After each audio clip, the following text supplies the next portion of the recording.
We have our next session is an alumni presentation. We're very lucky to have Scott Belsky with us, who will be talking about crafting the first mile of product experience. As leaders become immersed in their products and businesses, they become more focused on the customers that they have and less on those they don't have. In this session, Scott will explore the psychology of customers during their initial use of a new product or service and the common obstacles and strategies a team must employ to successfully scale a product and a business over time. Scott is with Cornell class of 2002. He's founder of Behance and a venture partner at Benchmark Capital. Scott is most grateful to Cornell for the many friendships made while there, most notably the one that became his wife. When not at work, Scott spends time with his has been spending time on a new project to chronicle what he has come to call the journey in between, the things that entrepreneurs do in the middle of their journey to endure the inevitable lows and to optimize the highs. Please join me in welcoming Scott. Thank you. Let's see. Oh, there. Great.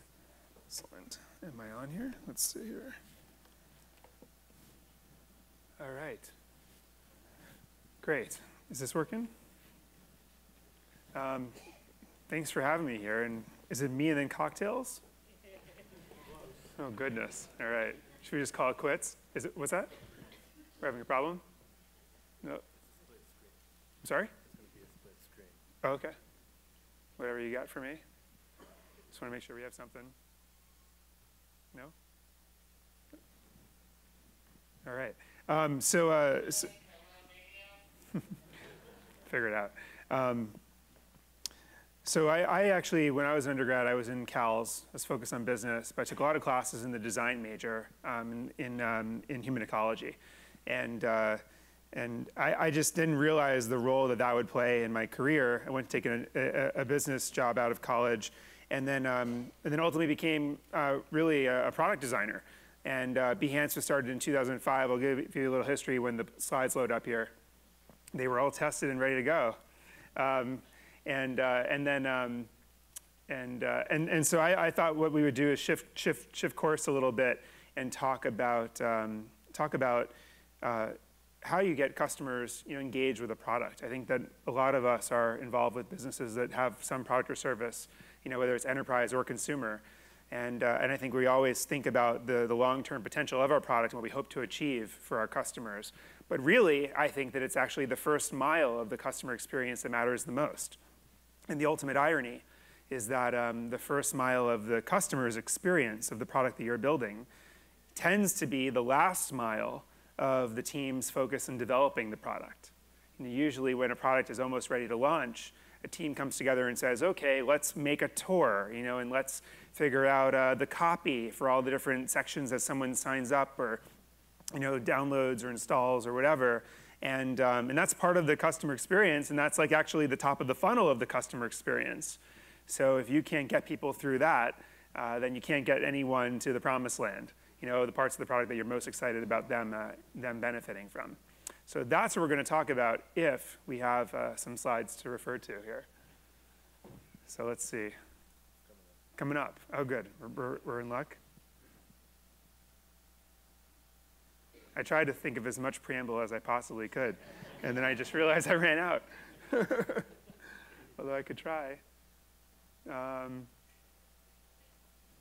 Really close or no? I'll jump in through to something else, which is that I was going to start with like a sort of a moment of empathy. How many folks are actually building something new or as entrepreneurs in here? So we have a number of entrepreneurs. Okay, great.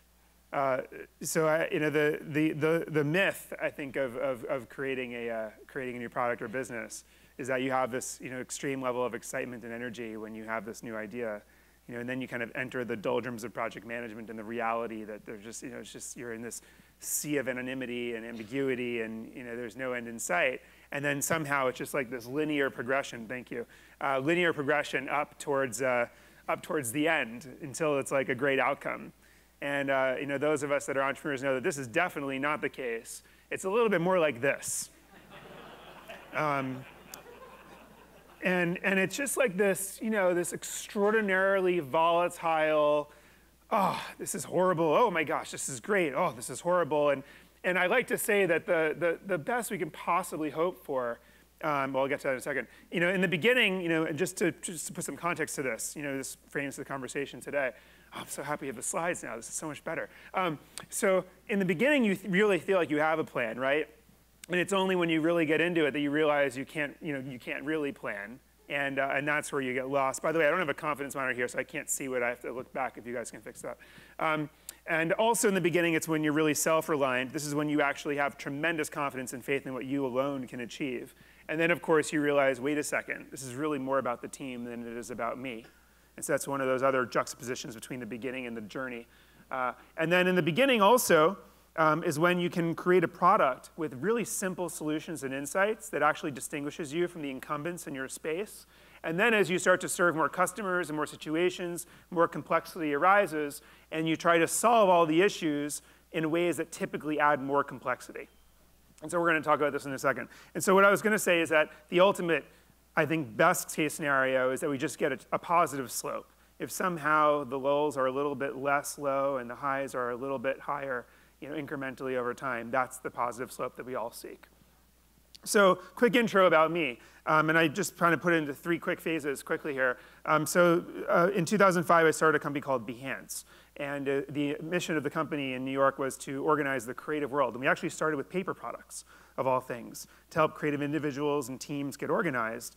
And then this evolved into a book chronicling some of the best practices of the most productive creative individuals and teams, which became a conference and a website, and ultimately this technology called Behance, which is sort of like a LinkedIn for the creative world. So now over 12 million creative professionals around the world use this technology to showcase their work and get opportunity. And so they also power their own personal portfolio websites and that sort of thing.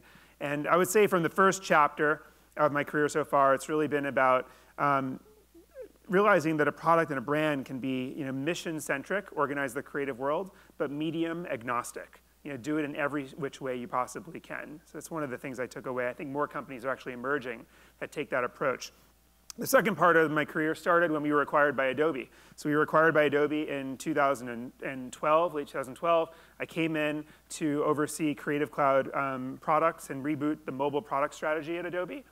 And so I had this opportunity to really take all these Adobe mobile products and break them down into what a creative SDK, a new technology that would make sure that the stuff you did on Photoshop on the desktop would work with mobile devices and that sort of thing. And we built all sorts of great mobile products, rekindled the relationship between Apple and Adobe, which was suffering a little bit after the Flash wars that some of you may remember. And I think that the takeaway I had from here was that you can actually, with the right onboarding and some of the stuff we're talking about today, you can make products accessible to everyone, but also professional enough or powerful enough for professionals.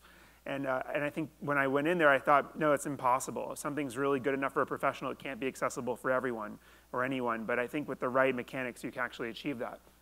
And then the third phase has been supporting mission-driven teams that really want to lead something worth changing. And so the way I think about investing, I won't go too into this, but is really I like to find teams that are design-centric, that really come together based on their initiative to solve a problem. Even more important, I think, than the experiences they've had already in their previous jobs. And I love investing in companies that promote some sort of meritocracy is a bit of a theme in some of the investments that I've made over the years as an angel investor. And one of the most recent ones was a company called Periscope, which ended up being acquired by Twitter. And it was one of those really exciting companies because I could, in a very compressed time frame, much to my chagrin, I wish they hadn't sold out so quickly, but really work with the product, from the very infancy, towards integrating into a company like Twitter. And so this is really the takeaway, that I want to talk about today was this importance of the first mile of a product experience and how we typically neglect it, but it's just so important. So let's talk product. Again, I don't have a confidence monitor here, so if you guys can put the slides on one of these so I don't have to turn around all the time, that would be great. So the more obvious a product looks, the harder it was to create.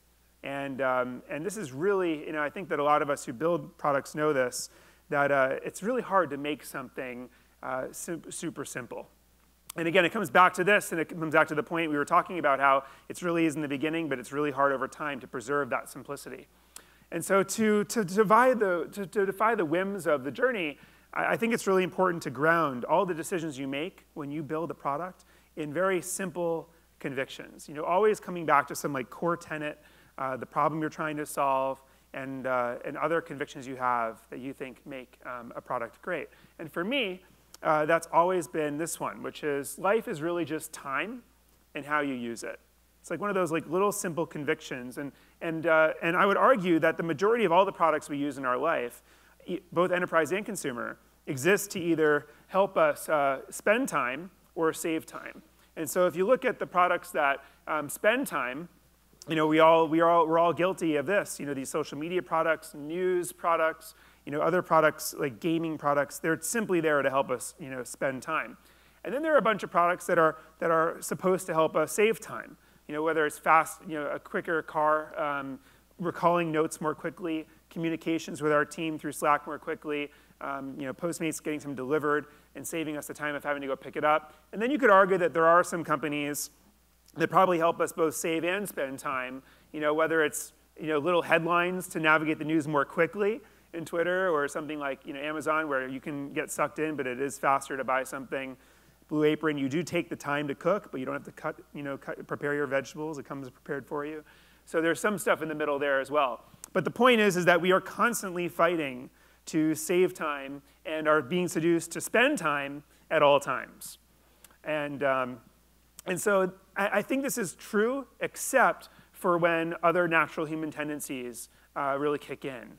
And these are the natural human tendencies that I think are very powerful, where when this stuff is involved, we actually don't really pay attention to time at all. It's like a more primal thing in us, which is to accomplish more of minimal effort. We want to avoid difficult decisions. We hate decisions as humans. We want to always preserve our options. We want to get recognized. We want to look good. These are just things that are native to us. And sometimes when these things are into the product experience, we just start to engage with it without even thinking. And so in some ways, these natural human tendencies are like the twilight zone for time, where they just kind of lose track when we're governed by them. And so if you can accommodate some of these, you can actually win your customers' time. And so this is what I wanted to talk about, is just 3 human tendencies that I find fascinating, and see if it ends up helping you in your product development experiences. So in the first 15 seconds, I would argue that we're all lazy, we're vain, and we're selfish. And let me explain. So we're lazy in the sense that we don't have time to read or learn something new, right? We have all these other things going on. We have other things that are important to us, and we don't want to do that. So these bad onboardings you go through when you download a new mobile product and you have to read something or watch a video or whatever, forget it. More than one line of copy, we just stop reading. And this is just the reality. And now some products know this, and they say, well, instead of explaining to the customer, the user, how to do something, we're just going to show them with what's called a little tooltip or something like that. But even better is when you can actually do it for them. And so some of the best products in that first mile of the user experience, they'll just give you a template that you can start from, or they'll smart select something for you rather than make you add something. They'll just give you a default that they just think you want, rather than asking you what you want.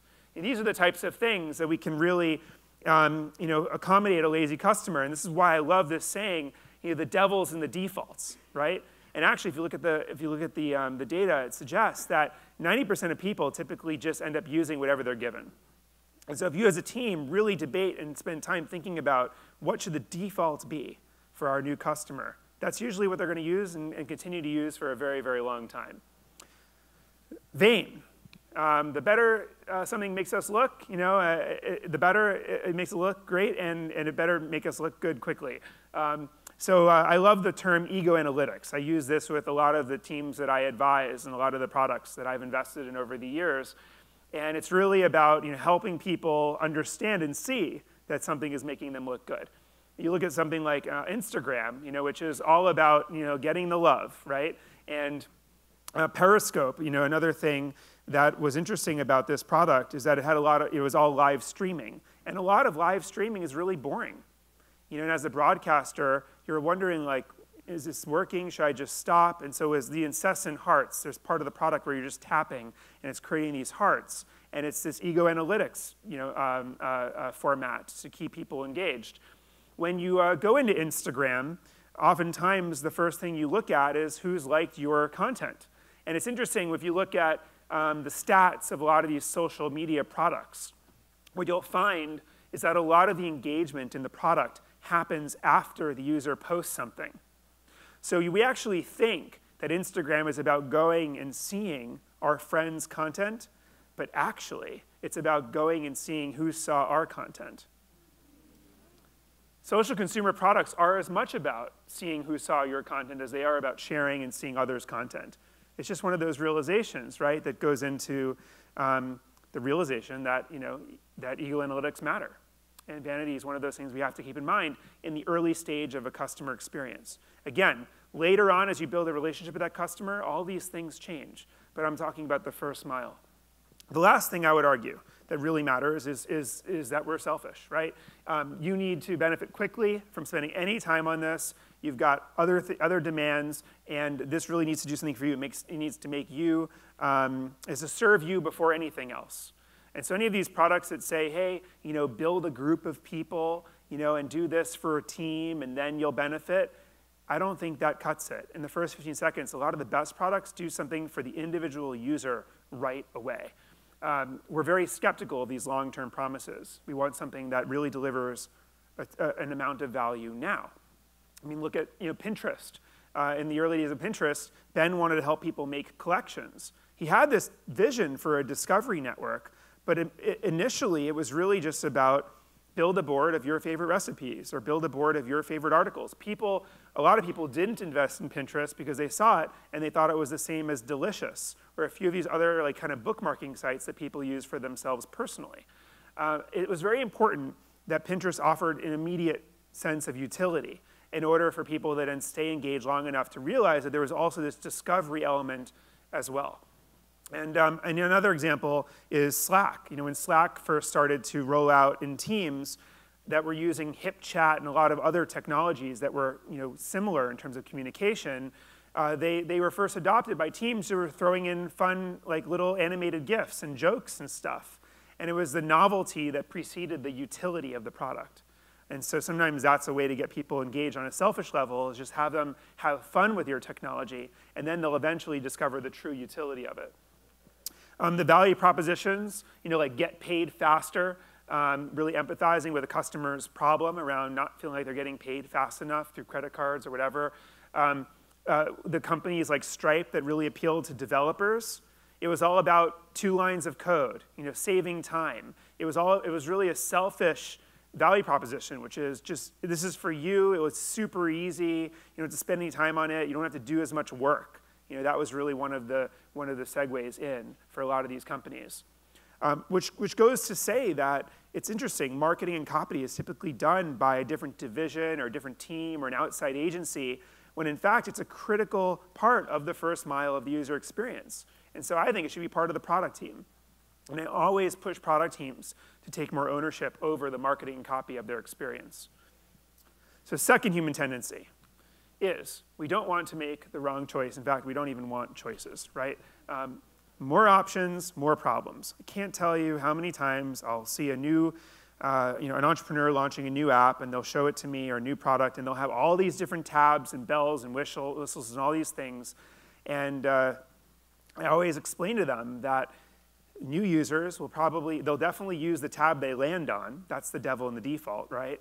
And then they maybe 50% of them will go to the second tab. And then everything else you think they're going to want, you're just thinking too much. They don't want to make those choices. And it's interesting how the product life cycle just continues to happen again and again, where there's a new product that comes out. It's super simple and elegant and beautiful, and so all of us flock to it. Then that product starts to take all of its users for granted. It starts to satisfy power users and add complexity and build a new business model that makes them more money and whatever. And then what happens? Users flock to simple product. And this is the life cycle of so many products, in the valley, yet alone the digital world. And so I think in order to transcend this, we really have to stay simple. Now, this is extraordinarily, it's hard enough to make something simple. I would say it's even harder to stay simple. And I think that one of the best things that a team can do is keep a consistent and large amount of time always focus on the new user experience, even over the life of the company. It's tricky because we think we nail it, and then we move on to other things. And then we realize that new cohorts of new users are different. You know, the first cohort of people that adopt a product are very forgiving. They're willing, they're more visionary. And then as you have increasing, the cohorts of the more pragmatic customers, they just have different needs. And so you constantly have to redo that first mile. And that's the other mistake that so many teams make, is they actually stop working on it at some point when they feel like they've cracked it. So really preserving some percentage of focus on the new user's experience at all times is important. And also prioritizing the problems for new users over power users. It's so tempting to start satisfying power users because typically a team becomes more familiar with them. They're the vocal, usually the minority, right? And it's in fact more important to stay focused on that top of the funnel if you really want to build a big, big product. Third human tendency here is that we favor novelty. We love things that are innovative, but we cling to familiarity. One of my favorite authors is a guy named Seth Godin, and he writes about the lizard brain and how we all have this ancestral part of our brain that recoils from anything that's foreign and new and always kind of clings to the familiar. We always want to go to a familiar spot. If you walk into a restaurant you always go to the same table you had before if you have a choice. There's this like lizard brain that always impacts our decision making. We learned this the hard way at Behance when we were building the product. We figured, okay, we're building a network for hopefully millions of creatives someday. We want to be creative ourselves. So we're going to call the creative fields, we're going to call them realms. And we're going to call all of those different groups that you would join, we're going to call them circles. This is even before Google was using the term circles. So my co-founder was Spanish, and he couldn't even pronounce the word realm. He would always say realm, which should have been a sign to me that we should have just made it simple. And in fact, a few years later, we ended up turning it back to creative fields and turning circles back to groups, and suddenly everyone knew what the heck we were talking about. So you really want to use familiar patterns, whenever necessary. It's hard to innovate when you're trying to strive for the familiar, but also familiarity breeds utilization. It's when people see something they already know and recognize that they really engage with it quickly because of the lizard brain. So we have to keep that in mind. I was looking around my apartment before this talk, and I was looking at what are the things around me that are playing over the same thing. I have these different speakers in different rooms, but there is a party mode. I know what that means. Instead of fiddling around with room 1, room 2, room 3, it's like party and everything just goes on. It's such a familiar concept. When I was buying avocados, just sort of tells you, it brings the familiarity to the surface of what you should be looking for. On JetBlue, when I was flying here, you have all these weird buttons. I don't even know what half of them do, but there's take off and land and relax and bed. Those are the only 3 I've ever pushed. It's just so familiar. This is great. This is my toaster. I'm always wondering, do I push bagel again? But no, a bit more. It's perfect. So this is where you should really adopt familiar patterns, whenever possible. And that's I think what great product builders do. The problem is that so many product builders want to be innovative. They want to try to do new things, and they don't realize that they should grasp for familiar patterns every chance that they actually get. And we should only force new behaviors when we really, really want to push a unique value of the product. And an example with Periscope again was when the product first was in testing, it was in the whole selfie craze, where all these new video apps were coming out and photo apps that were all selfie apps. And so everyone said, when you open the product by default, it has to be you. This is the selfie world. How could you not do that? But that would have been the familiar pattern, in this case. But the team really felt like Periscope was about teleporting to somewhere else in the world, and seeing the world or experiencing something through someone else's eyes. And so the default, therefore, was outward-facing rather than inward-facing. There was one of those things that caught people off guard at first. It was a bit of a retraining at the moment when versus what people were expecting from these apps. I really think that the best, most transformational products are 90% familiar, and 10% retraining. There's so much familiarity in them, and that's how they get mass adoption and can really change the way we live and work. So what did we learn? We learned that product engagement is all about the fight for time and harnessing these natural human tendencies. And we really have to think about them and understand the power of them. We should have faith in our customers. We should want to build a relationship with them, but not in the first 15 seconds. We have to realize that in the first 15 seconds, they are lazy, vain, and selfish, and we have to meet them where they are. We have to stay grounded by the newest customer's experience. Don't get obsessed with the power users and the people that are always emailing you requesting features, or you yourself that uses the product so often. Always remember, it's about the newest user who just joined today. Innovation is great, so long as the core mechanics and the language are familiar. So really trying to adopt familiar patterns whenever possible. And that these human tendencies really defy the ideals. We have all these lofty ideals for our product and what the product will achieve over time. But ultimately, it's these human tendencies that matter most. And so since we're creating for people, we should just be as human as we can in the process of doing it. Thank you so much for having me. Do we have time for questions? Oh, great. Yeah, so I'm able to take any questions, and I'll read them here. So should engineering be a part of the product time or vice versa, or neither? Oh, product team. So real quickly on this, what I've experimented with in different teams that I've managed over the years is having what I call the concepting team.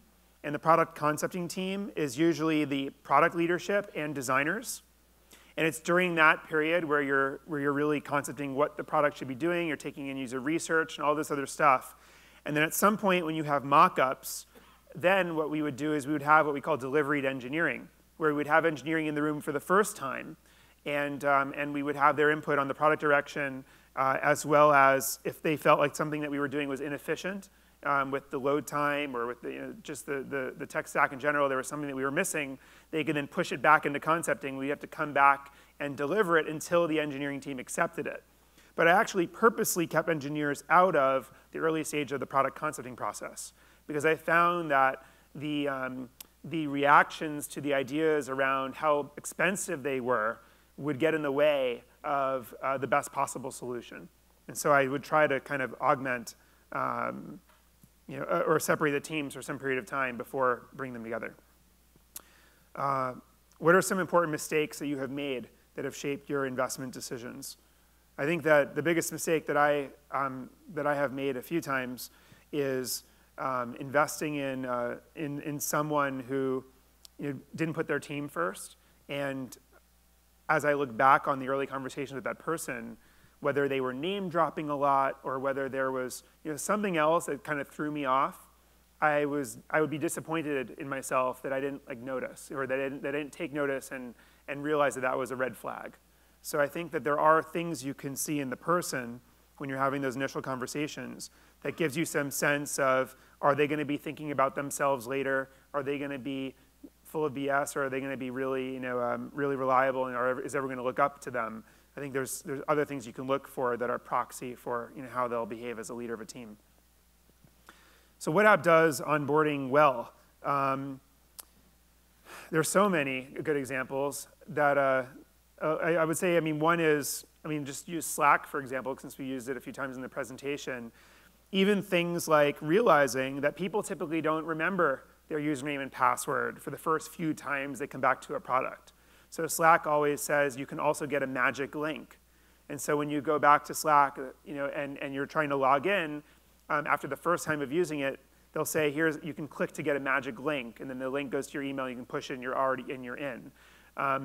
There's a lot of other, I'll try to think of some as we're discussing questions, but I like products that give you a default experience that makes you feel like you know why you're there, you know what to do next, I think those are sort of the crucial questions that a customer has to know after their first 15 seconds of the product. Let's see. So how do you make design thinking part of the whole development process for teams? You're used to seeing design as polish at the last mile.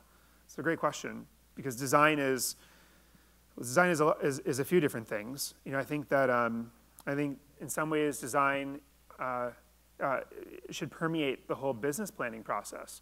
I mean, when you're trying to motivate a team around a vision, you have to merchandise the vision to them in very clever ways, just as one would put a billboard on a highway to get you to buy something or take action on something. Similarly, leaders of teams need to use the same tools to merchandise a narrative to their team and get people aligned. And I feel like design plays a huge role in that.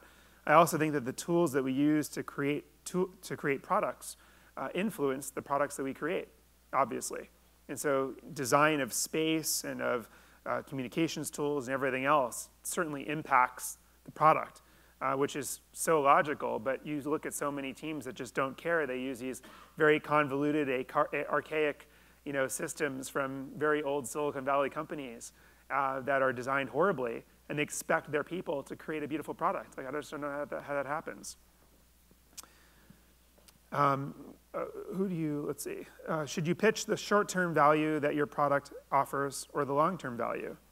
Well, I think in the first 15 seconds, I think it's more about short-term value. And I think that really trying to sell a long-term value doesn't work. I also think, by the way, slight deviation, but I think that's the same thing in terms of how you motivate your team. I think that a lot of us entrepreneurs get a team together and feel like we can sell them on a very long-term vision, and that will be enough for them to survive that crazy volatile journey that we just showed in the beginning. And I think that that's wrong. I think we're all hardwired with a short-term reward system from day one. We want our parents' love. We want to check on the test in kindergarten. We want a grade in the course. We want a weekly salary. We want a bonus. One of my favorite quotes from one of our conferences was investor Fred Wilson from Union Square Ventures, who said that he thinks that the two greatest addictions in life are heroin and a weekly salary. And that when you unplug yourself from the weekly salary, from that short-term reward system, you're driving in the dark. And so as a leader of a team, to motivate your team with this long-term, like maybe in 5 to 7 years, this will happen or we'll achieve this or whatever, I think you're fooling yourself to think that that's enough to get people to the finish line. So instead, you kind of have to hack your reward system. You have to create short-term goals and short-term value propositions for your team to stay engaged. And I always had a lot of fun with that.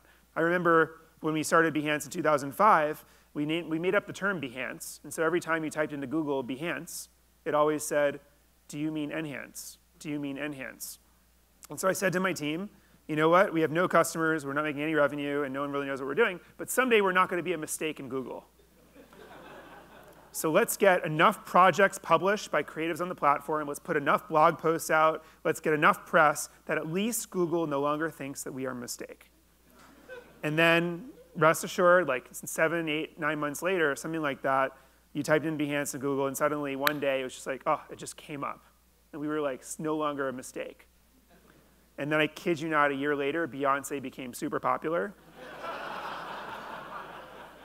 It's a true story. All right. And then do we have time for one more question? Okay, good. So, and then who do you look to as great design thinkers? I think I have a number of different mentors in the design world. I would say, I look up to people like John Maeda, who is the former president of RISD and has become a mentor of mine, and also, hailed from the MIT Media Lab. So he really, has the crossover of design and technology, and also, spent some time at Kleiner Perkins, so also has some of the investment mindset. Tony Fadell is another mentor of mine who worked at Apple with the iPod and the iPhone and values the role of design in a team so much, and how he integrates design into a team, into process is really interesting to me. So I've learned a lot from people like them. How do you add features to meet the needs of power users without impeding the new user experience? Any good examples of this? Right, so I think that the holy grail answer to how to bring those features for power users in without alienating new users is to reveal features as they're needed.